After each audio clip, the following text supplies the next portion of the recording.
Welcome back to my channel JBR Online Classes. Like, share and subscribe my channel.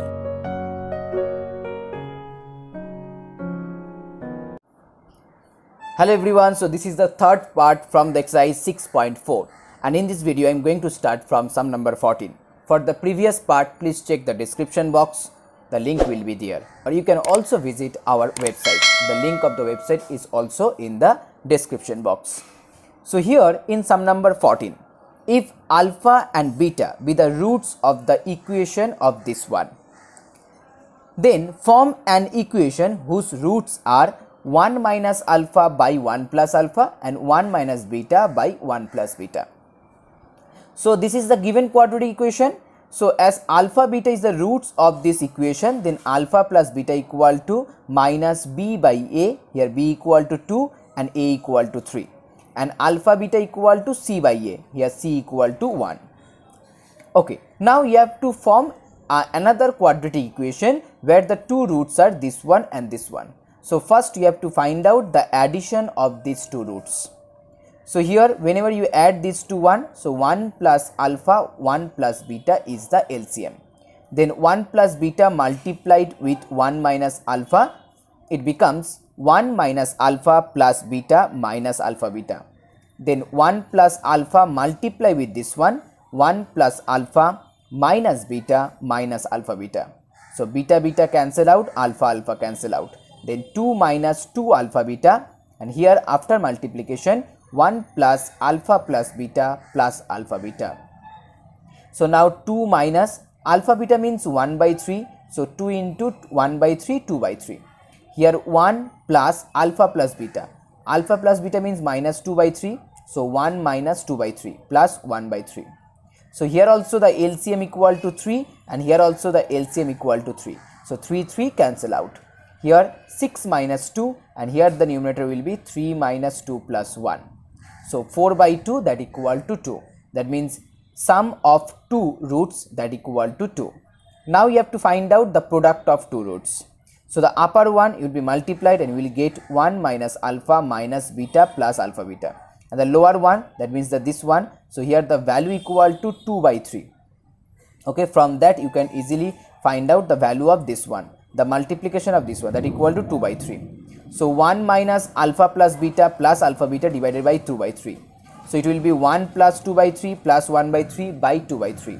That equal to 3 plus 2 plus 1 by 2 and that equal to 3. Okay, so sum of roots 2, product of roots 3. So now you have to form the equation. You know the formula, x square minus sum of the roots, that means 2, so 2x plus product of the roots, that means 3, so 3, that equal to 0 is your answer. Next, sum number 15. Sum number 15, if alpha beta the roots of the equation of this equation, then you have to find out or you have to form the equation where the two roots are this one and this one. So as same as the previous one, alpha plus beta equal to 1 by 2, alpha beta equal to 3 by 2. Then first you have to find out the sum of two roots, that equal to minus 7 by 2. Then you have to find out the product of these two roots. Just put down the value of alpha beta and alpha plus beta and you will get your result, that equal to 9 by 2. So here the equation will be x square, then minus alpha x square minus sum of the roots, that means 7 by 2, and then product of root, that means 9 by 2. So 2x square plus 7x plus 9, that equal to 0 is your equation. Now next, sum number 16. The ratio of the roots of the equation x square plus alpha x plus alpha plus 2, that is 2. Okay, that means here the two roots, the ratio of the two roots that equal to 2. So first let the two roots are beta and gamma. Then beta by gamma equal to 2 because the ratio of the roots that equal to 2. So from that beta equal to 2 gamma. Now find the value of the parameter alpha. So you have to find out the value of alpha here. So as beta and gamma be the two roots, then beta plus gamma will be minus alpha by 1. Okay, beta plus gamma equal to minus alpha by 1. And beta into gamma, it will be alpha plus 2 as the value of c by 1. So here if beta equal to 2 gamma, then 2 gamma plus gamma, that equal to minus alpha. So 3 gamma equal to minus alpha, gamma equal to minus alpha by 3, and gamma square equal to alpha square by 9. Here beta into gamma, so that means 2 gamma into gamma, so 2 gamma square, that equal to alpha plus 2. Here gamma square equal to alpha plus 2 by 2. So here gamma square equal to this one, here gamma square equal to this one. So from this two equation you can write down alpha square by 9 is equal to alpha plus 2 by 2, and then cross multiplication you will get this quadratic equation. Then you can solve it by middle term factorization method, and that will be alpha minus 6 2 alpha plus 3, that equal to 0. So from that alpha equal to 6 or alpha equal to minus 3 by 2 as your answer. Now the next one, sum number 17. If R is the ratio of the roots of the quadratic equation ax square plus bx plus c equal to 0, okay, then show that R plus 1 whole square AC, that equal to b square R. So as same as the previous one, here the ratio is R. So let alpha and beta be the two roots. So alpha by beta equal to R, then alpha equal to beta R. Here alpha plus beta equal to minus b by a, alpha beta equal to c by a. So as alpha equal to beta R plus beta, if beta common, then R plus 1. So beta equal to minus b by a into R plus 1. Then beta square equal to b square by a square into R plus 1 whole square. Here alpha beta equal to c by a, then alpha means beta R, so beta R into beta, that equal to c by a. So beta square equal to c by a R. Okay, so this one is beta square, this one also beta square, so you can just write down this one c by a R, that equal to this one. Then a cancel out, so here c by r and here b square by a into this one. Then cross multiply c into r plus 1 whole square into a, so ac r plus 1 whole square, and here b square into r. So it's proved. Next, sum number 18. Find k so that one root of the equation exceeds the other by 2. So if one root exceeds the other by 2, then let the first root is alpha and the second root is alpha plus 2. Now you know that the sum of the roots is minus b by a. So that means here 20 by 2k. Then here 2 alpha equal to 10 by k, because 2 cancel out with 20. So 10 by k minus 2. Now if 2 will be common, so it becomes 5k minus 1, and then 2 cancel out with the left one. So alpha equal to 5k minus 1. Here product of the roots, that equal to c by a. So 21 by 2k. So alpha square plus 2k, sorry 2 alpha, that equal to 21 by 2k. Next alpha into alpha plus 2, that equal to 21 by 2k. Okay, so no need to multiply here. Just put down the value of alpha here, 5k minus 1, then 5k minus 1 plus 2. So it will be now 5k minus 1 and 5k plus 1. That means 5 by k, not only 5k, 5 by k actually.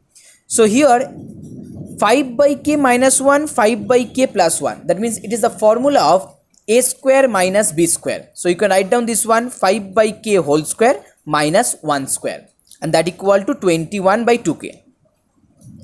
So 25 by k square equal to 21 by 2k plus 1. Then 25 by k square, here 2k is the LCM, so it will be 21 plus 2k. Then k and here 1k will be cancel out. So now 2 into 25 50, k into 21 21k, k into 2k square 2k square. So 2k square plus 21k minus 50 is your quadratic equation. You can easily solve it by middle term factorization method. Then you will get k minus 2 and 2k plus 25 are the two factors, and from that k equal to 2 or k equal to minus 25 by 2 as your answer. Next, sum number 19. Find the condition that one of the roots ax square plus bx plus c equal to 0, okay, may be reciprocal of the other. So reciprocal of the other means if the first root is alpha, then the second root will be 1 by alpha. Okay, reciprocal means 1 by another one. So alpha and 1 by alpha. As you know, if two roots are alpha and 1 by alpha, then the product of the roots will be always 1, because alpha into 1 by alpha, it will be cancelled out, that equal to 1. And you know that the product of the root is c by a, so they are equal to 1 equal to c by a. That means c equal to a, but it's not equal to 0. Remember that. Next, negative of the other. So if first root is alpha, then definitely second root will be minus alpha. So here alpha plus minus alpha, it will be 0. That means minus b by a, which is the sum of the roots. So here b equal to 0 is the condition. Third one, twice the other. So if first root is alpha, then second root will be 2 alpha. Then sum of the roots will be 3 alpha. So 3 alpha equal to minus b by a. And product of the root 2 alpha square, that equal to c by a. So from that alpha square equal to b square by 9a square. Here alpha square equal to c by 2a. So c by 2a equal to b square by 9a square. And from that 9ac equal to 2b square is your answer. Now sum number 20, and this is the last sum for this video. So guys, if you like my video, please share this video and please subscribe my channel. And I am extremely sorry for the background noise because it's raining outside heavily. So here in 21, find the condition that the first one, ax square plus bx plus c equal to 0. One of the roots of the equation may be unity. So unity means, that means one of the roots is 1. So if the first root is alpha, then second root will be 1. So sum of the roots equal to minus b by a, product of the root equal to c by a. That means here alpha equal to c by a. So just put down the value here. So c by a plus 1, that equal to minus b by a. Here a plus c by a minus b by a cancel out. So c plus a equal to minus b. And from that a plus b plus c equal to 0. So that is the condition. Next one, here ax square plus bx plus c and one roots may be 0. So first one alpha, second one 0. Then alpha plus 0, it's alpha minus b by a. And here this one multiply, product of the roots, that equal to 0. So c by a. From that c equal to 0. Third one is exactly one root may be 0. Exactly one root may be 0. That means again alpha equal to minus b by a, and here c equal to 0. But remember that as exactly one root is 0, so here the condition will be little change, c equal to 0 but b not equal to 0. Remember that. C equal to 0 but b not equal to 0, as here exactly one root is 0. That's why. Next one, number 4. Here both the roots may be 0. So that means 0, 0. So sum of the roots will be minus b by a, that equal to b equal to 0. Here c by a equal to 0. So b and c both equal to 0. Now the last one. One of the roots of the equation may be positive and other negative. So the roots of the equation are in opposite sign. First one in positive and second one in negative. That means the roots are real and distinct. Okay, so b square minus 4ac definitely greater than 0. As you know that the product of the roots, as first one is positive, second one is negative, okay, then the product of the roots definitely less than 0. So here product of the roots less than 0. That means c by a less than 0. So hence c and a are in opposite sign. Either c in positive, then a will be negative, or a will be in positive, then c will be negative, because the result will be less than 0. Okay,